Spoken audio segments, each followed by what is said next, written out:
వినాయక నవరాత్రి వేడుకలు చివరి దశకు చేరుకున్నాయి. వాడవాడల వినాయక మండపాల వద్ద భక్తుల సందడి నెలకొంది. ఈ నేపథ్యంలో పలు మండపాల్లో వినాయకుడి లడ్డు వేలం పాఠాలు నిర్వహిస్తూ నిర్వాహకులు ఉత్సవాల జోష్ మరింతగా పెంచుతున్నారు.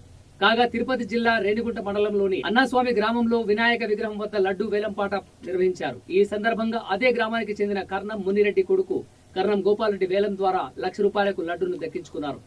ఈ సందర్భంగా వినాయకుడికి ప్రత్యేక పూజలు నిర్వహించి నిర్వాహకులకు ఆయనకు లడ్డును అందించి ఘనంగా సత్కరించారు. అనంతరం గోపాలరెడ్డి దంపతులు లడ్డును వేలం మేళతాళాలతో ఊరేగింపుగా ఇంటి వద్దకు చేర్చారు.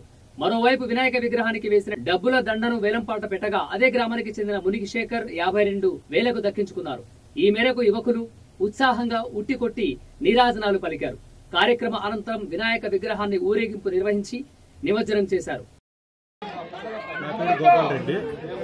ఈసారి లడ్డు ₹1,00,000 పాడటం వల్ల నేను హ్యాపీగా ఉన్నాను. ఈసారి కొద్దిగా నా లైఫ్ బాగుంటే ఇంకొద్దిగా డబ్బు వేసి మళ్ళీ పాడతామని ఎంతకు పాడారు? మాట్లాడలేదు.